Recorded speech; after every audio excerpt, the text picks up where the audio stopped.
Je laisse la parole à Arnaud. On t'écoute donc pour 25 minutes.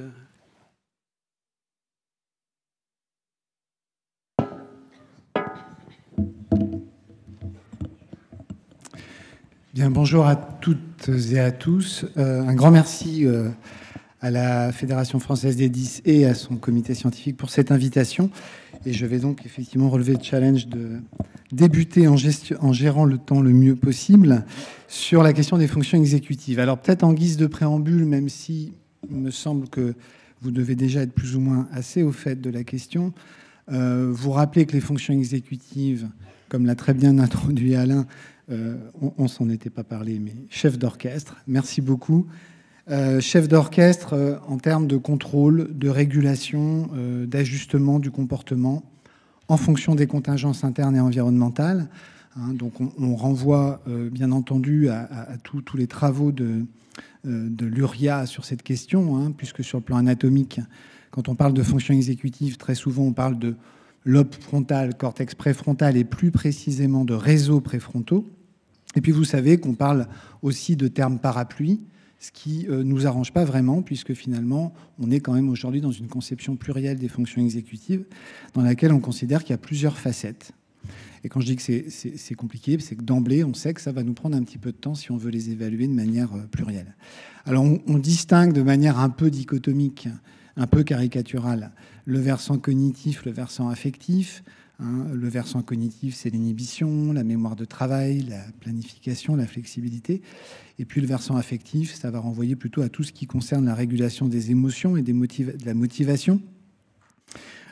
C'est un peu artificiel quand même, puisqu'il y a un continuum, mais il est vrai qu'en pédiatrie, depuis maintenant une bonne trentaine d'années, on a des arguments très clairs qui montrent qu'on peut avoir des atteintes dissociées, en particulier dans les lésions cérébrales précoces, mais pas que, entre des atteintes plutôt cognitives ou affectives des fonctions exécutives.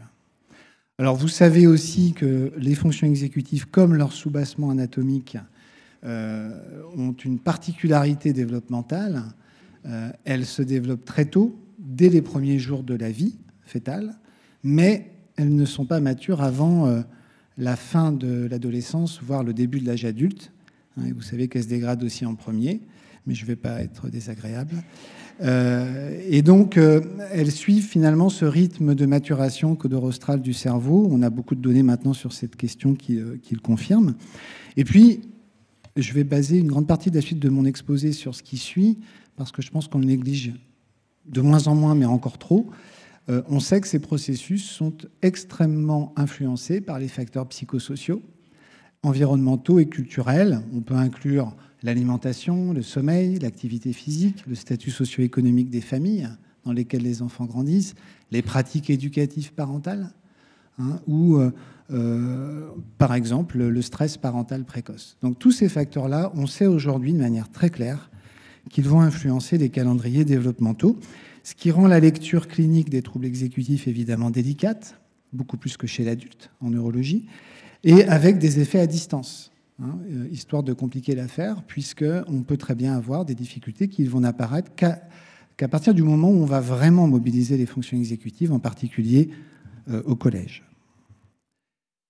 Alors évidemment, il va sans dire que ces processus sont désormais clairement et de manière consensuelle identifiés comme déterminants pour le développement psychologique, pour les apprentissages, que ce soit sur les savoirs, les savoir-faire, les savoir-être, pour l'intégration sociale. Et vous savez, il y a beaucoup de publications maintenant qui le montrent, qu'un trouble des fonctions exécutives, eh bien, ça peut retentir de manière diffuse sur l'ensemble du fonctionnement cognitif, avec en particulier un impact qui nous inquiète en tant que cliniciens sur la qualité de vie. Alors je vous propose d'abord peut-être de revenir sur ce qu'on sait aujourd'hui de cette vulnérabilité des fonctions exécutives chez l'enfant, en faisant bien sûr un focus sur les troubles 10, puisque c'est ce qui anime cette très belle journée. Donc je vais essayer de me focaliser, un peu comme les collègues chercheurs l'ont fait ce matin, sur les données disponibles, en m'appuyant surtout sur les méta-analyses et un peu les revues de littérature, pour les mêmes raisons que mes collègues ce matin. Donc d'abord, peut-être vous dire, c'était introduit tout à l'heure de manière tout à fait exacte, les fonctions exécutives, ce n'est pas dans les classifications. Pour autant, Je pense que c'est l'un des thèmes qui ressort le plus sur PubMed, par exemple, hein, dans toutes les publications actuelles sur les troubles du neurodéveloppement, mais aussi dans les lésions cérébrales acquises. Je ne parle pas des facteurs de risque anté- et périnataux qui sont nombreux, on en a parlé un petit peu ce matin, et aussi dans les pathologies mentales. Donc on a aujourd'hui des données assez claires sur l'existence d'un risque important de troubles exécutifs dans tous ces contextes, qui s'explique très probablement, et je vais y revenir, sur ce calendrier développemental très particulier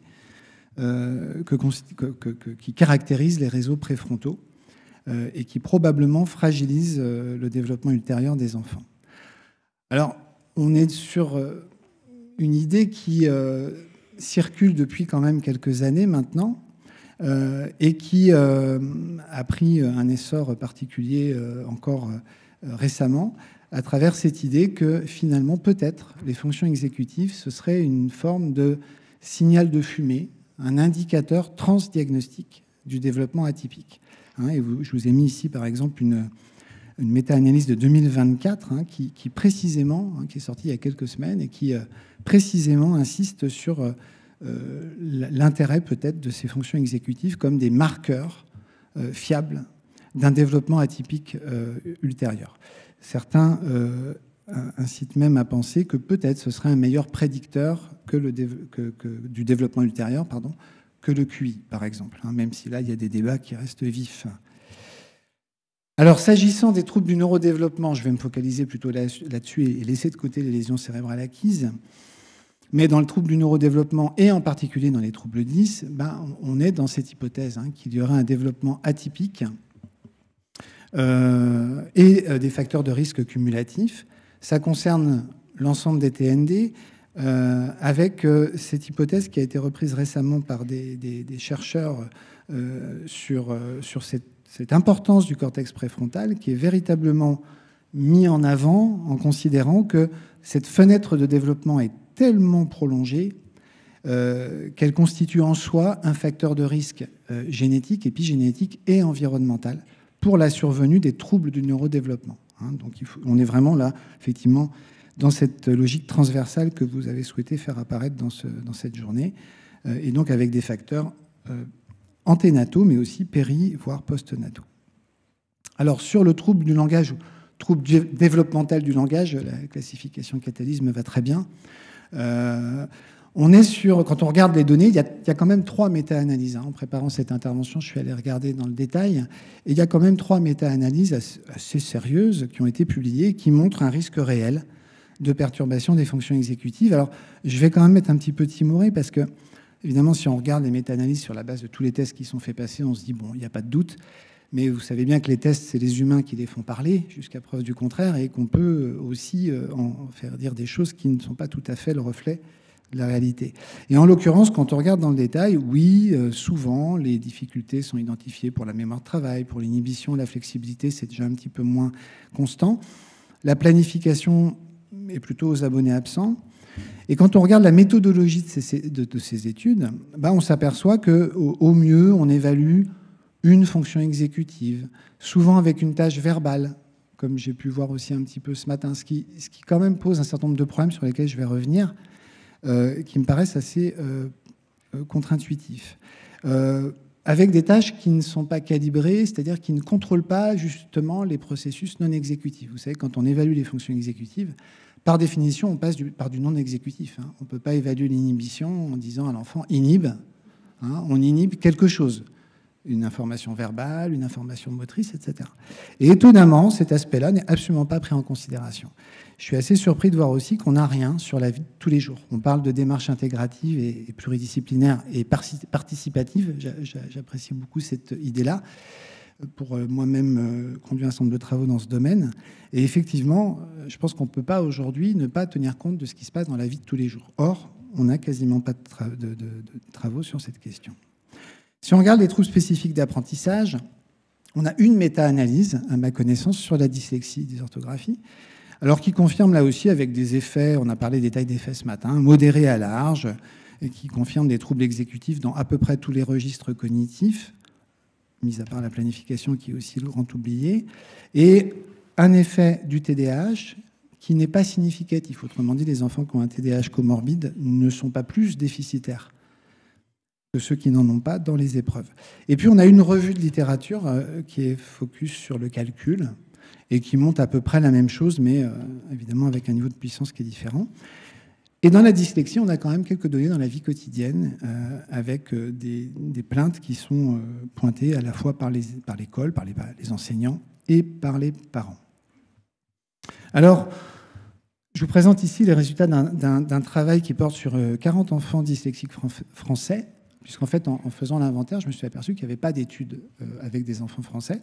Donc, il y a a priori bien des dyslexies en France. Et il se trouve qu'on a un papier qui devrait sortir dans quelques temps sur cette question, dans quelques semaines, sur une cohorte de 40 enfants dyslexiques qui ont été vus au centre de référence que je dirige à Nantes, et pour lequel on a fait une évaluation assez précise, finalement, pour prendre le contre-pied de ce qui ne se fait pas, et en proposant une évaluation de toutes les composantes exécutives cognitives.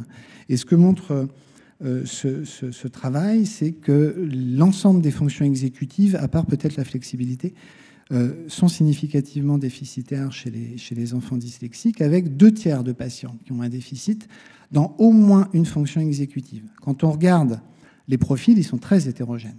Il y a beaucoup de diversité, avec une sémiologie qui est très polymorphe. Et vous voyez qu'il y a, par exemple, une majorité des enfants en difficulté qui n'ont qu'une fonction exécutive touchée. C'est plutôt une bonne nouvelle qu'il faut quand même considérer. Mais vous avez quand même 25% des enfants qui ont plus de 2 fonctions exécutives touchées, voire 3 ou 4. Ces difficultés, on les retrouve dans la vie de tous les jours quand on interroge les parents, ici en bleu, et les enseignants en vert.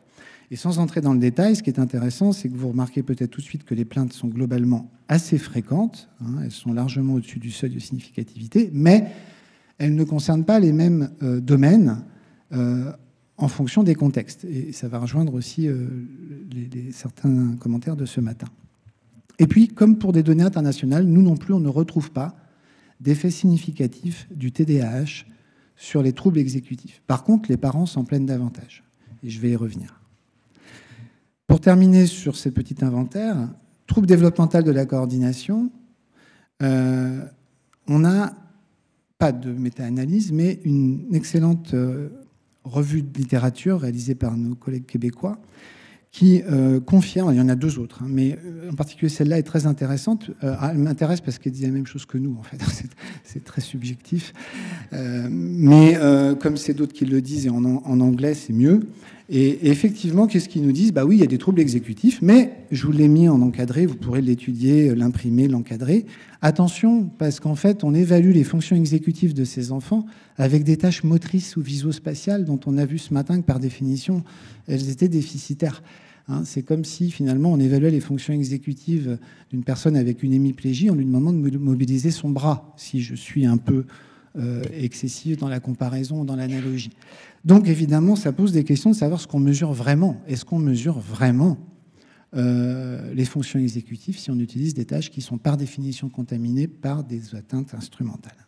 Au passage, c'est des choses qu'ont déjà dit certains collègues, et notamment tous les travaux d'Oriane Costini du CHU de Nice sur ce sujet. Alors, pour terminer sur cette première partie,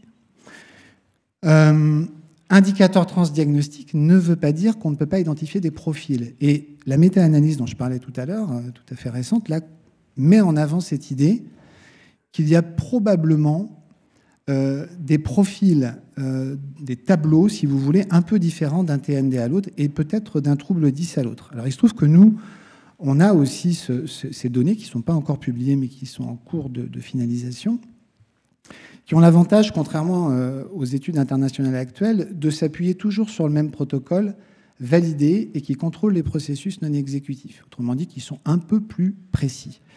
Et sans entrer dans les détails, vous voyez que les enfants qui ont un trouble du spectre de l'autisme, ici en rose, qui ont une dyslexie dysorthographie en vert, ou qui ont un TDAH en jaune, en blanc, vous avez des contrôles, et plus le score est élevé, plus on est en décalage par rapport aux normes pour l'âge.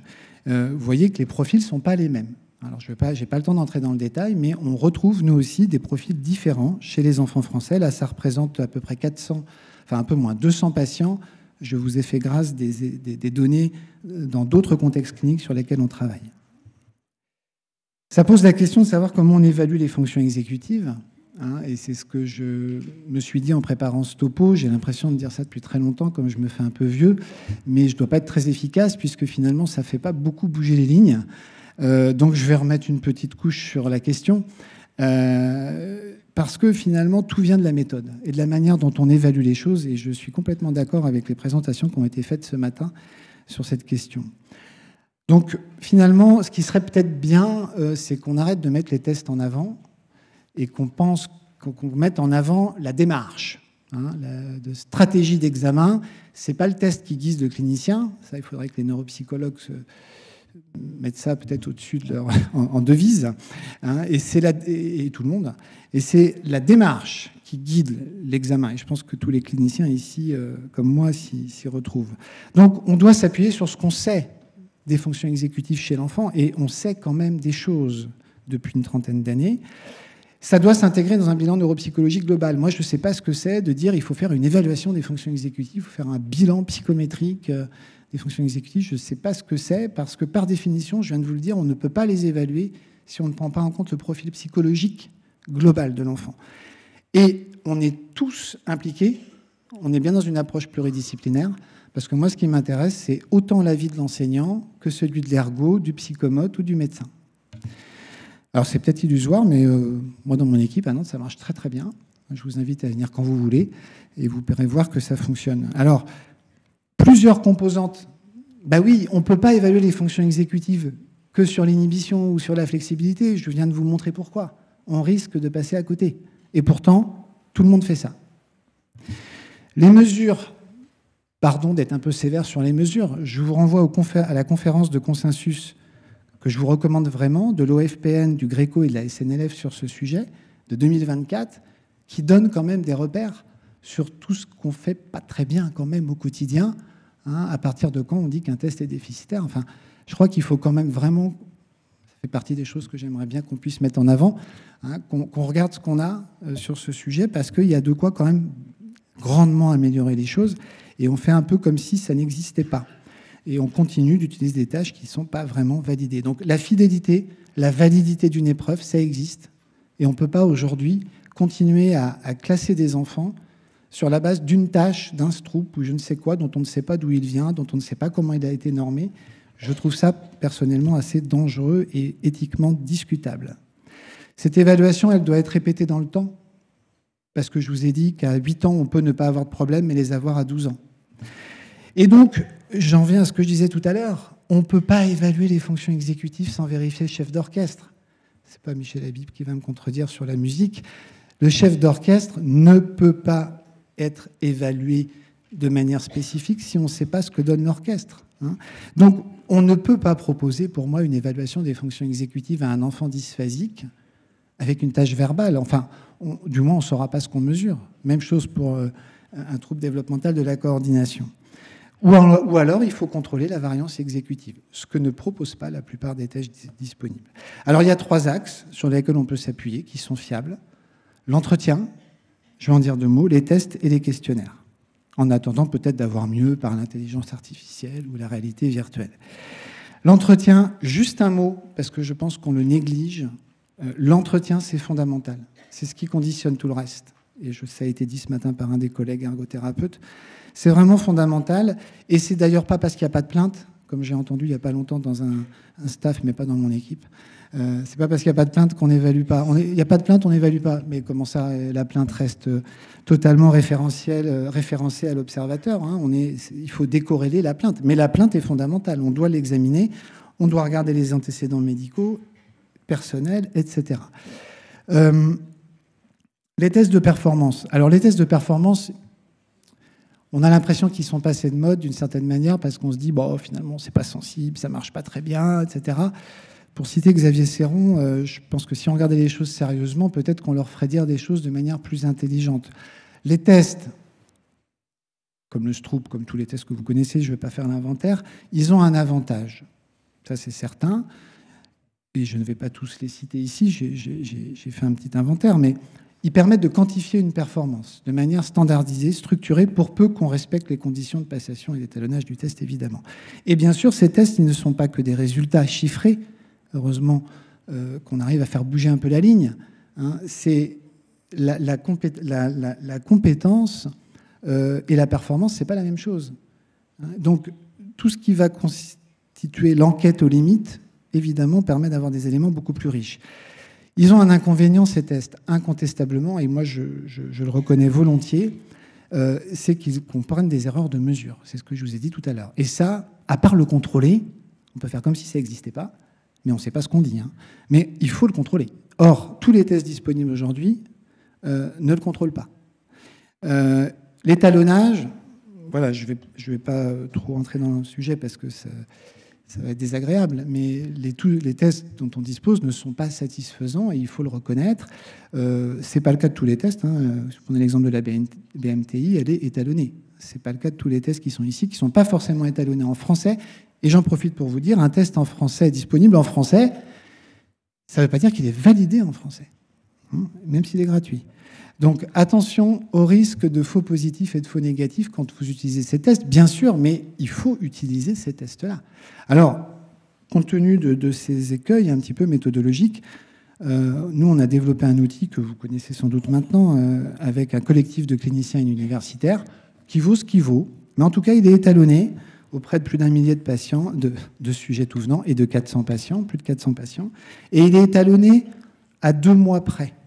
Hein, donc, avec toutes les propriétés de fidélité et de validité qui vont bien, et il permet d'évaluer l'ensemble des composantes exécutives avec des entrées verbales, non verbales, qui contrôlent la variance non exécutive.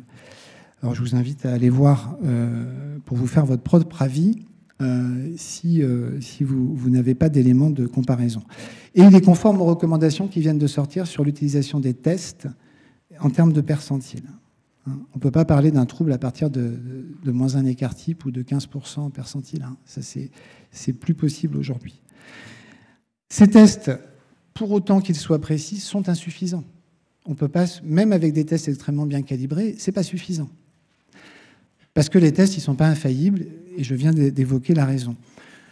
Donc, les questionnaires de vie quotidienne, ils sont tout aussi essentiels. Alors, ils ont des avantages eux aussi, je ne vais pas tous les lister. Ce que je peux peut-être retenir, c'est qu'ils permettent de confronter les points de vue et surtout d'avoir une approche du retentissement perçu par les parents, par les enseignants et, dans l'idéal, par l'enfant lui-même.